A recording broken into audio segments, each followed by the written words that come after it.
தான் உயிரோடு இருந்த வரையில் திமுகவை ஓட ஓட விரட்டியவர் ஜெயலலிதா. திமுக மாதிரி ஒரு பெரிய கட்சிங்க, கருணாநிதி மாதிரி ஒரு ராட்சச அரசியல்வாதி. கோபாலபுரத்துலேருந்து செக்ரட்டரியேட் போறாருன்னா 9 அவதாரம் எடுப்பார் அவர். அப்பேற்பட்ட ஒரு அரசியல்வாதி. அந்த ஒரு அரசியல்வாதி எதிர்த்து ஜெயிக்கிறதுன்றதெல்லாம் அவ்வளோ ஈஸி இல்லை. பிசிக்கலாக அவரை உடம்பை தொட்டு அடிச்சாங்க. அந்த வெறியில தான் அந்த அம்மா சபையை விட்டு வெளியில போகும்போது, நான் இனிமேல் சபைக்கு வந்தேன்னா முதலமைச்சராக தான் வருவேன்னு சபதம் பண்ணிட்டு போனாங்க. பேக் டு பேக் கவர்மெண்ட் எம்ஜிஆரும் ஜெயலலிதாவும் தான் ஜெயிச்சிருக்காங்களே ஒழிய திமுக ஒருபோதும் ஜெயிச்சது கிடையாது. She kept equal distance from both Congress and BJP. ரெண்டு தேசிய கட்சி எனக்கு வேணாம் போடான்னு சொல்லிட்டு தான் செல்வாக்கால சின்ன கட்சிகளை மட்டுமே நின்று வச்சு ஜெயிச்சவங்க. திமுக அப்படி ஜெயிக்க சொல்லுங்க.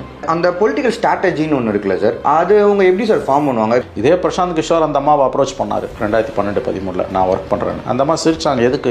எனக்கு தெரியாது, என்ன உனக்கு தெரிஞ்சிட போகுதுன்னு கேட்டாங்க. சுதந்திர இந்திய வரலாறுல பதவியில் இருக்கும்போது சிறைக்கு போற ஒரே முதலமைச்சர் அவங்க தான், அன்னைக்கும் இன்னைக்கும். ஆனா அடுத்த தேர்தலில் அவங்க ஜெயிச்சு வராங்க. அதெல்லாம் நினைச்சே பார்க்க முடியாது. She was the darling of masses. தங்கள் வீட்டிலும் பெண்கள் இருக்கிறார்கள் என்ற நினைப்பே திமுகவுக்கு மறைந்து போய் மறந்து